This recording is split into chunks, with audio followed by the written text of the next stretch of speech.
I want to start with AMD because, I mean, lots of people thought the PC market was slowing down. There was inventory stacking up. Pat Gelsinger from Intel had said that a few months ago. But boy, a lot of people also surprised by how it hit AMD. I think it's now at levels where it was right before the pandemic hit. What should investors take away from that? Well, anyway, first of all, John, thank you for having me on. Really appreciate it. Yeah, it was a shock to the system on Thursday night.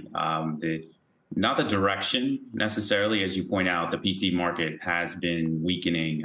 We pulled in a ton of demand, work from home during COVID, and then you had some enterprise refresh on the back of that as people started to return to the office. And now a huge part of the market is upgraded PCs, and we're now on the backside of that. But I think the magnitude of how quickly this is happening is what really surprised folks. I think the AMD PC revenue was in their pre-announcement down about 50% from the June quarter to the September quarter. And we knew things were weakening, but that was quite a shock to the system. And I think that's going to be felt across the board. We've seen graphics chips correct in the GPU market. We've seen mid-tier Android smartphones have some pretty big challenges. So it's tough out there on the back of this as the consumer spending really tightens.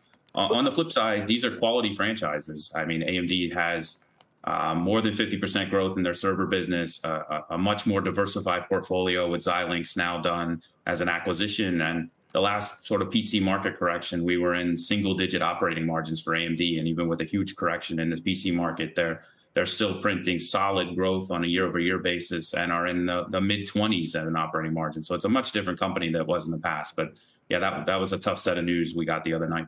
Looking more broadly at chip names, is there any new reason to doubt the broader narrative that we've been hearing from the likes of Marvell, Qualcomm, et cetera, that are gaining share and innovating in the cloud and placing chips there, in automotive, in systems as we switch over to more autonomy and toward electric vehicles? Both Qualcomm and Marvell, for example, have been building a lot into that.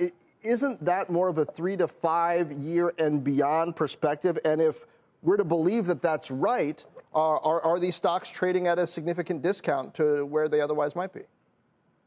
No, John, that's good questions. I'll say this. 85–90% of our inbound calls from institutional investors are in two areas: AI and data center growth, and electric vehicle and autonomous driving growth. And some of the companies that you mentioned there, I do think they're having drivers of their business today, but this is a 5 to 10 year secular growth driver in both of those markets. Companies like NVIDIA, AMD, Marvell, Lattice Semiconductor, monolithic power systems, really strong in the cloud. You look at the electric vehicle market, companies like onsemi, Wolfspeed, Infineon, STMicro, Qualcomm, you mentioned. The secular bets here are there going to be more chips in all of these devices 5 years from now than they are today? Absolutely.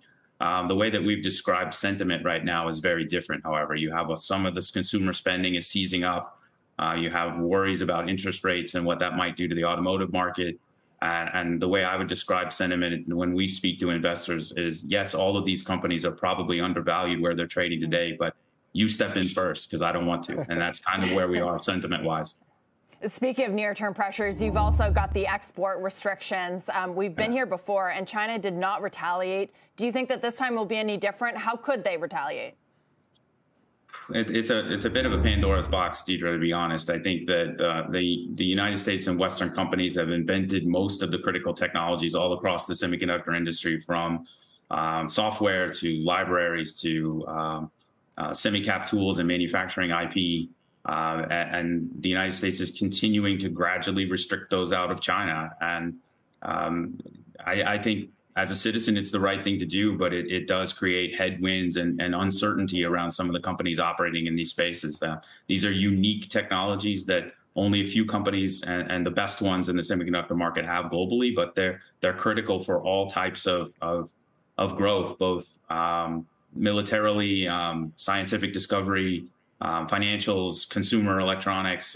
All of these things are governed by semiconductors. And as the U.S. tightens those restrictions into China, the friction between the two companies from an economic standpoint continues to go up. All right.